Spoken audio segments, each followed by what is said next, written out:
Hey guys, welcome back to the Brook Trump Homestead. Today, my wife is going to be talking about sunflowers.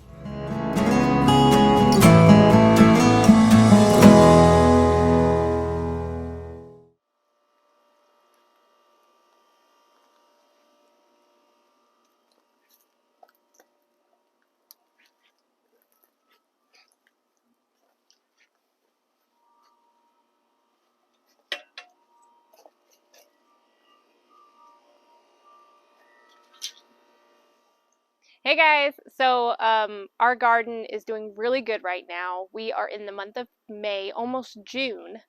Today's actually my son's birthday. He is turning 5, so we're pretty excited about that. I wanted to talk to you guys about sunflowers. We obviously have an abundance of sunflowers. This doesn't even touch how many sunflowers we have in the garden. Why did I leave these here? Okay, so these overseeded from last year's sunflowers. And the reason why I left, well, I picked out a lot from our wildflower garden over here, although you see there's sunflowers here too. But every year our wildflower garden just kind of expands. But when the sunflowers reseed, when you don't harvest them, when you don't cut the heads off, they kind of blow everywhere, and the birds love them. So they take them and they drop them. And that goes for anybody that's planting sunflowers in your, I want to say like 3-mile radius, because I mean the birds bring all sorts of different varieties to our garden. I left a lot of these here because they're really good pest traps. When we get squash bugs, when we get just any aphids, they love the sunflowers. I'm not exactly sure why, but in our experience, they almost always go to the sunflowers before they go to my veggies. And once the sunflowers bloom, they get a ton of bumblebees.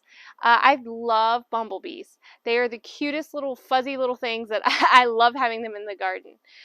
They get honeybees. They get all sorts of beautiful pollinators that come on top of them. Plus, we are able to save the seed for if we want to roast them and if we want to season them. They're really good. There are people who actually grill the heads of sunflowers. You can save the seed for next year's crop. And like I said, they're pretty hardy. They reseed. They drop on the ground. You don't have to do anything, and you'll find a bunch of plants popping up everywhere. Okay, so right beside me, I have more sunflowers that reseeded themselves. Every year, I get a ginormous sunflower behind me, usually. I'm talking like hitting 10 foot. The sunflower is huge. And it starts to pop off all these little sunflowers. You'll know those as common sunflowers.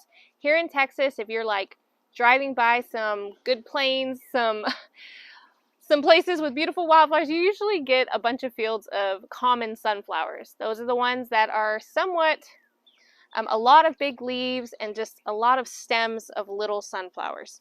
So sometimes those can be a little invasive. That's just my opinion.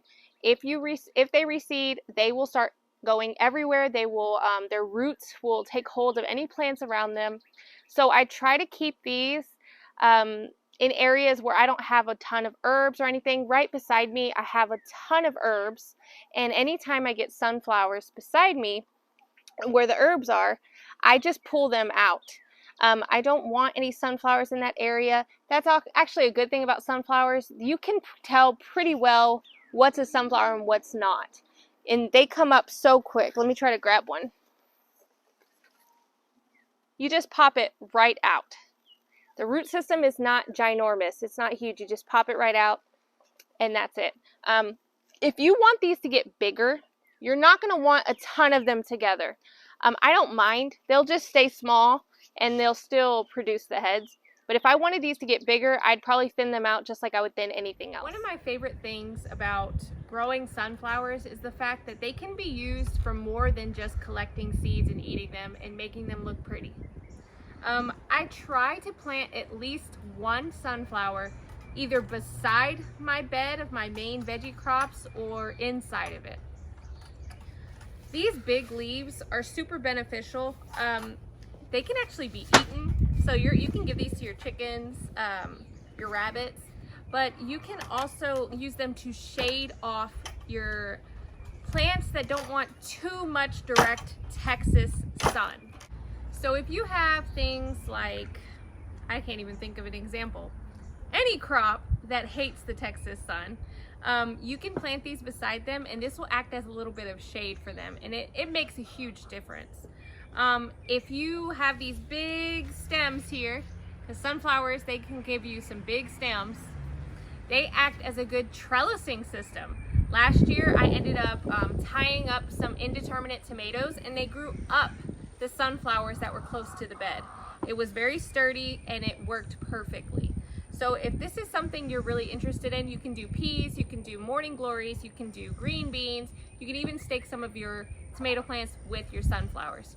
And after your sunflowers are pretty much done, cut the heads off and just leave them there and leave them as your staking system. Right here, you're gonna see, once these bloom, you're gonna see so many pretty colors. There are two varieties of sunflowers that I absolutely love, and they'll always be in my garden. Mammoth sunflowers, because they get tall, and sometimes the mammoth, there's mammoth giant, and they have the big head. I think they're beautiful, and I know exactly what I'm gonna get, and they attract bumblebees, and I love the big mammoth sunflowers. And like I said, the shade helps so much for my plants. Then there are these.